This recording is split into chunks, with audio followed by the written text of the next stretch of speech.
상상해 보셨나요? 만약 이 세상 모든 꽃과 열매가 어느 날 갑자기 생기를 잃고 영원히 차가운 겨울만이 반복된다면 어떤 모습일까요? 고대 그리스 신화 속에서는 실제로 이 끔찍한 비극이 벌어질 뻔했답니다. 오직 한 여신의 깊고도 가슴 시린 슬픔 때문에 말이죠. 우리가 매년 누리는 아름다운 사계절의 순환이 사실은 한 어머니의 헤아릴 수 없는 상실감에서 비롯되었다는 충격적인 이야기, 궁금하지 않으신가요? 오늘은 그 신비롭고도 애틋한 전설의 첫 장을 함께 열어볼까 합니다. 옛날 아주 먼 옛날, 세상은 지금보다 훨씬 더 풍요롭고 평화로웠습니다. 모든 생명의 어머니이자 대지의 여신인 데메테르가 세상을 따뜻하게 보살피고 있었으니까요. 그녀의 손길이 닿는 곳마다 황금빛 밀 이삭이 물결치고 탐스러운 과일들이 주렁주렁 열렸죠. 사람들은 여신 데메테르 덕분에 배고픔을 모르고 행복하게 살아갈 수 있었습니다. 그녀는 대지의 모든 곡식과 식물을 주관하며 세상에 넘치는 생명력을 불어넣는 넉넉한 존재였답니다. 덕분에 세상은 언제나 푸르고 활기찬 기운으로 가득했고요. 데메테르에게는 눈에 넣어도 아프지 않을 사랑스러운 딸이 하나 있었으니 바로 페르세포네였습니다. 그녀는 그 이름처럼 순수하고 아름다운 존재였죠. 페르세포네는 언제나 친구 요정들과 함께 푸른 초원을 뛰어다니며 만발한 꽃들 사이에서 해맑게 웃음 지었습니다. 봄의 여신이라고 해도 좋을 만큼 그녀가 가는 곳마다 싱그러운 생명이 피어났고 세상은 더욱 밝게 빛났습니다. 어머니 데메테르는 그런 딸의 모습을 보며 한없는 행복을 느꼈습니다. 세상은 더없이 평화로웠고 모든 것이 영원히 지속될 것만 같았으니 그 평화로운 풍경은 마치 꿈만 같았죠. 하지만 영원할 것 같던 평화에도 어둠의 그림자가 드리우기 시작했습니다. 아무도 예상치 못했던 비극이 바로 그 행복한 순간을 노리고 있었으니까요. 그 어둠의 그림자는 다름 아닌 지하 세계의 왕, 하데스였습니다. 그는 늘 어둡고 차가운 지하 세계에 머물며 죽은 자들을 다스리는 외로운 신이었죠. 어느 날 하데스는 지상으로 잠시 올라와 페르세포네가 꽃밭에서 노니는 모습을 우연히 보게 됩니다. 햇살 아래 빛나는 그녀의 순수한 아름다움에 하데스는 그만 첫눈에 반하고 말았습니다. 사랑이라는 감정보다는 소유욕에 가까웠을까요? 하데스는 페르세포네를 자신의 지하 세계로 데려가 아내로 삼기로 결심합니다. 그리고 어느 날 페르세포네가 친구들과 함께 향기로운 수선화를 꺾던 순간 갑자기 대지가 요란한 소리를 내며 갈라지기 시작했습니다. 땅속 깊은 곳에서 검은 연기를 뿜어내는 하데스의 전차가 솟아올랐고 그 위에는 어둠의 왕 하데스가 무시무시한 모습으로 서 있었죠. 놀란 페르세포네는 비명을 질렀지만 하데스는 망설임 없이 그녀를 붙잡아 전차에 태웠습니다. 순식간에 벌어진 일이었죠. 땅은 다시 닫히고 페르세포네는 어둡고 차가운 지하 세계로 끌려가고 말았습니다. 들판에는 그녀가 꺾다 놓친 수선화 몇 송이만이 쓸쓸하게 흩어져 있었을 뿐입니다. 딸이 사라졌다는 것을 알게 된 데메테르의 슬픔과 분노는 이루 말할 수 없었습니다. 그녀는 미친 듯이 딸의 이름을 부르며 온 세상을 헤매기 시작했습니다. 밤낮으로 횃불을 들고 딸의 흔적을 찾아다녔지만 어디에서도 페르세포네의 그림자조차 찾을 수 없었죠.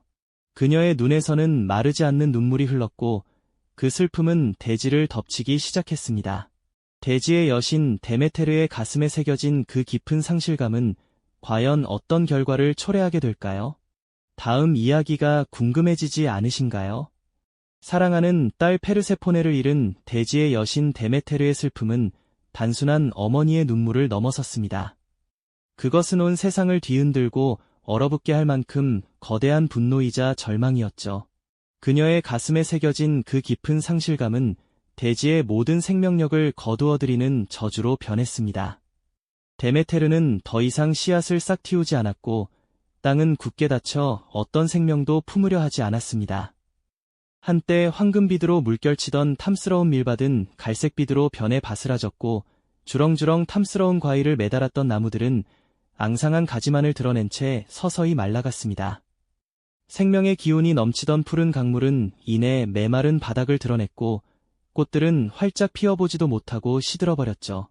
세상의 모든 색채는 퇴색하고 활기 넘치던 생명의 소리는 침묵에 잠겼습니다. 마치 거대한 겨울이 영원히 찾아온 것처럼 대지는 황량하고 차가운 죽음의 땅으로 변해갔습니다. 이 비극적인 변화는 인간들에게 혹독한 시련을 안겨주었습니다. 굶주림에 허덕이는 인간들은 먹을 것을 찾아 헤매다 하나둘 쓰러져갔고 풀 한 폭이 찾을 수 없는 들판에서 가축들은 병들고 지쳐 죽어갔습니다. 생명의 활기로 가득했던 세상은 이제 고통과 절규로 가득한 거대한 무덤처럼 변해갔죠. 인간들의 기도는 더 이상 하늘에 닿지 않았고 신들에게 바쳐지던 제물마저 끊어지자 올림포스의 신들마저 불안에 휩싸였습니다. 특히 최고신 제우스는 이 상황에 깊은 고민에 빠졌습니다. 자신의 형제인 지하 세계의 왕 하데스가 저지른 일임을 알았지만 데메테르의 굳건한 분노를 잠재우는 것은 결코 쉬운 일이 아니었습니다. 초췌한 모습으로 세상을 외면한 채 깊은 침묵 속에 잠겨버린 데메테르는 그 어떤 신의 간청에도 꿈쩍하지 않았죠. 그녀의 마음은 마치 얼어붙은 대지처럼 굳게 닫혀 있었습니다. 결국 제우스는 이 비극적인 상황을 더 이상 지켜볼 수 없다고 판단했습니다. 그는 전령의 신 헤르메스를 지하 세계로 보내 페르세포네를 지상으로 돌려보내도록 하데스에게 명했습니다. 헤르메스는 빠른 날개로 어둡고 깊은 지하 세계로 내려갔습니다. 하지만 지하 세계의 왕 하데스는 그리 쉽게 페르세포네를 포기할 생각이 없었습니다. 그는 신들의 율법을 교묘하게 이용한 계략을 꾸몄습니다. 지하 세계의 음식을 먹는 자는 영원히 그곳에 묵인다는 불변의 율법이 있었던 것이죠. 하데스는 페르세포네에게 달콤한 붉은 석류 열매를 내밀었습니다. 오랫동안 아무것도 먹지 못해 허기졌던 페르세포네는 그 유혹을 이기지 못하고 석류 알갱이 몇 개를 입에 넣고 말았습니다. 그 순간 그녀의 운명은 지하 세계에 영원히 묶이는 듯했습니다. 석류 알갱이가 붉은 피처럼 그녀의 입술을 물들였을 때 어쩌면 그녀는 자신의 불가피한 운명을 예감했을지도 모릅니다. 하데스와 페르세포네가 마주 앉아있는 어두운 지하 세계의 풍경은 이 비극적이면서도 불가피한 타협의 순간을 더욱 강조하는 듯했습니다. 마침내 헤르메스의 인도로 페르세포네가 지상으로 돌아왔을 때 어머니 데메테르의 얼굴에는 오랜만에 환한 미소가 피어났습니다. 딸을 다시 품에 안는 순간의 기쁨은 그 어떤 말로도 표현할 수 없었을 것입니다. 하지만 그 기쁨도 잠시 석류 알갱이로 인해 딸이 1년 중 일부는 지하 세계에서 보내야 한다는 사실은 데메테르의 가슴에 또 다른 슬픔의 씨앗을 뿌렸습니다. 이로써 페르세포네는 1년 중 3분의 1은 하데스의 아내로서 지하 세계에 머물고 나머지 3분의 2는 어머니 데메테르와 함께 지상에서 보내야 하는 운명에 처하게 되었습니다. 신들의 중재와 하데스의 계략으로 이루어진 이 타협은 대지와 생명의 순환에 영원한 흔적을 남기게 됩니다. 과연 이 슬픈 타협이 대지에 어떤 변화를 가져오게 될까요? 그 타협은 대지에 놀라운 변화를 가져왔습니다. 딸 페르세포네가 지하 세계에서 어머니 데메테르에게 돌아오는 날, 대지의 여신은 오랜만에 환한 미소를 되찾았죠. 그녀의 가슴 깊이 자리했던 슬픔은 딸의 품속에서 잠시나마 거치는 듯했습니다. 여신의 기쁨은 온 세상 생명의 활력을 불어넣는 강력한 힘이 되었습니다. 차갑게 얼어붙었던 대지는 여신의 따뜻한 숨결에 녹아내렸고 나뭇가지마다 연두빛 새싹이 돋아났으며 땅속 씨앗들은 싹을 틔웠습니다. 마치 마법처럼 잿빛 세상은 순식간에 화사한 색으로 물들었습니다. 들판엔 이름 모를 꽃들이 만발하고 나무들은 탐스러운 열매를 주렁주렁 매달아 풍요로움을 자랑했죠. 메말랐던 강물은 다시 맑은 물을 가득 채우며 흐르기 시작했고 모든 생명체는 넘치는 활력 속에서 평화롭게 번성했습니다. 이것이 바로 봄과 여름의 풍요로운 계절이었으니 데메테르의 사랑과 행복이 대지에 그대로 투영되어 온 세상을 감싸 안는 시기였습니다. 하지만 이 행복은 안타깝게도 영원히 지속될 수 없었죠. 정해진 운명에 따라 페르세포네는 다시 지하 세계로 돌아가야 하는 날을 맞이했고 딸과의 이별은 데메테르에게 또다시 깊은 슬픔과 절망을 안겨주었습니다. 그녀의 가슴에서 솟아나는 비통함은 대지를 향한 저주와도 같았으니 딸이 없는 세상은 더 이상 아름답지도 풍요롭지도 않았으니까요. 여신의 슬픔이 깊어질수록 대지는 생명력을 잃고 서서히 시들어갔습니다. 싱그럽던 나뭇잎들은 이내 붉고 노란빛으로 변하며 하나둘 떨어져 내렸고 들판의 꽃들은 고개를 숙인 채 시들었습니다. 탐스럽던 열매들은 더 이상 익지 못하고 차가운 땅으로 굴러떨어졌으며 곡식들은 영글지 못한 채 메말라갔죠. 활기 넘치던 생명력은 점차 희미해지기 시작했습니다. 이것이 바로 가을의 쓸쓸한 풍경이었고 가을 그림자가 깊어질수록 대지는 더욱더 차갑고 황량하게 변해갔습니다. 결국 페르세포네가 지하 세계로 완전히 내려간 순간 데메테르의 절망은 극에 달했습니다. 그녀는 세상을 외면하며 모든 생명에게 등을 돌렸고 대지는 온통 얼어붙어 하얗게 뒤덮였습니다. 차가운 바람만이 쌩쌩 불어 모든 것을 멈춰 세웠죠. 땅속 씨앗들은 깊은 잠에 빠져들었고 동물들과 인간들은 혹독한 추위와 굶주림에 시달렸습니다. 모든 것이 죽은 듯 고요한 바로 겨울이 시작된 것이었습니다. 이처럼 데메테르의 슬픔이 겨울을 만들고 페르세포네가 돌아오면 여신의 기쁨이 봄을 불러오는 이 영원한 순환은 대자연의 질서로 자리 잡게 되었습니다. 한 어머니의 지극한 사랑과 깊은 상실감이 우리에게 사계절이라는 위대한 선물을 안겨준 셈이죠. 매년 반복되는 계절 변화 속에서 우리는 이 신화 속 어머니의 가슴 시린 이야기를 다시금 떠올려 보게 되는 것입니다. 매년 반복되는 계절 변화 속에서 우리는 이 신화 속 어머니의 가슴 시린 이야기를 다시금 떠올려 보게 되는 것입니다. 하지만 대지의 죽음은 더 이상 방치할 수 없는 지경에 이르렀죠. 모든 곡식은 말라붙고 나무들은 잎 하나 없이 앙상한 가지만을 드러냈습니다. 강물은 바닥을 드러내고 초원에는 풀 한 폭이 찾아볼 수 없었죠.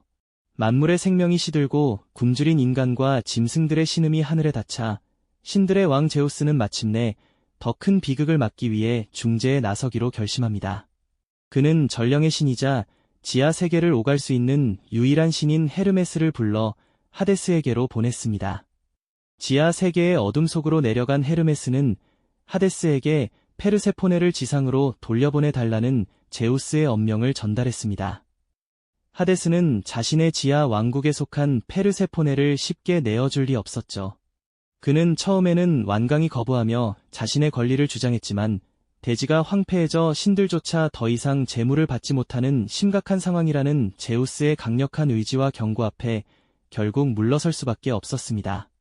하지만 하데스에게는 마지막 계책이 남아 있었으니 바로 지하 세계의 불문율을 이용하는 것이었습니다. 그는 페르세포네에게 달콤하고 붉은 석류 열매 몇 알을 건넸습니다. 지하 세계에서 무언가를 먹으면 그곳에 영원히 속하게 된다는 고대의 맹세와도 같은 불문율을 교묘하게 이용한 것이었죠. 아무것도 모르는 순진한 페르세포네는 하데스의 친절한 권유에 따라 그 석류 알갱이 6개를 무심코 입에 넣었고 그 순간 그녀의 운명은 지하 세계와 영원히 묵이게 되었습니다. 비록 지상으로 돌아갈 수는 있었지만 그녀는 이제 더 이상 완전한 자유를 누릴 수 없게 된 것입니다. 결국 신들은 페르세포네가 1년 중 3분의 1에 해당하는 기간, 즉 4달 동안은 지하 세계의 하데스와 함께 보내고 나머지 3분의 2인 8달 동안은 지상에서 어머니 데메테르와 함께 지내도록 합의했습니다. 이 소식은 데메테르에게 한 줄기 희망의 빛과 같았지만 딸이 영원히 자신 곁에 머물 수 없다는 사실은 그녀의 마음에 지울 수 없는 슬픔의 그림자를 남겼습니다. 마침내 지하에서 돌아온 딸을 품에 안은 데메테르는 말로 다할 수 없는 기쁨과 동시에 또다시 이별해야 할 운명에 대한 애틋함이 뒤섞인 복합적인 감동을 느꼈습니다. 오랜 상실감 끝에 찾아온 재회는 그녀의 메마른 심장에 다시 생기를 불어넣는 듯했죠. 하지만 페르세포네가 다시 지하 세계로 내려갈 시간이 다가오면 데메테르의 마음속에는 또다시 깊은 슬픔과 상실감, 그리고 딸에 대한 사무치는 그리움이 밀려들었습니다. 어머니의 이 절절한 슬픔은 곧 대지의 슬픔이 되어 세상은 마치 모든 생명이 죽어버린 듯 황량하고 차가운 겨울의 모습으로 변하게 되는 것이죠. 모든 식물은 움츠러들고 앙상한 가지만을 남긴 나무들은 여신의 고통을 대변하는 듯 삭막하게 서 있습니다. 그리고 페르세포네가 다시 지상으로 돌아오는 날, 데메테르는 그 어떤 말로도 표현할 수 없는 지극한 기쁨에 휩싸입니다. 여신의 얼굴에 찬란한 미소가 번지면 얼어붙었던 대지는 마법처럼 다시 깨어나 초록빛 생명으로 가득 차게 되죠. 알록달록한 꽃들이 만개하고 들판은 풍성한 곡식으로 채워지며 따스한 봄과 여름의 축복이 온 세상을 감싸는 것입니다. 이처럼 페르세포네의 지하 세계 왕래는 데메테르의 감정과 완벽하게 동기화되어 매년 대지에 사계절의 순환을 가져오게 되었습니다. 한 어머니의 지고한 사랑과 깊은 상실감이 바로 위대한 자연의 질서를 만들어낸 것이죠. 우리가 너무나도 당연하게 여기는 계절의 변화는 단순히 태양의 움직임이나 지구의 기울기가 아니라 신화 속 어머니의 가슴 시린 이야기와 깊이 연결되어 있는 셈입니다. 이 신화는 우리에게 단순히 고대의 전설을 넘어 삶의 보편적인 진리를 일깨워줍니다. 세상의 모든 생명이 그러하듯 우리의 삶 역시 기쁨과 슬픔, 만남과 헤어짐이 끊임없이 반복되는 순환의 과정과 같다는 것을요. 상실의 고통 속에서도 우리는 언젠가 찾아올 재회와 새로운 시작에 대한 희망을 기다리며 그 안에서 삶의 진정한 의미를 발견해 나가게 되는 것이죠. 오늘날 우리가 만끽하는 봄의 생명력과 여름의 풍요로움, 가을의 넉넉한 수확, 그리고 겨울의 고요한 휴식은 어쩌면 데메테르라는 어머니의 영원한 사랑과 그리움이 이 대지에 새겨진 아름다운 흔적일지도 모릅니다. 매년 반복되는 계절의 변화 속에서 우리는 이 깊고 진한 사랑의 이야기를 영원히 기억하며 살아가는 것 아닐까요? 이 영상이 도움이 되셨다면 좋아요와 구독 부탁드립니다. 여러분의 응원이 제게 큰 힘이 됩니다. 다음 영상에서도 더 유용한 정보를 공유하겠습니다. 감사합니다.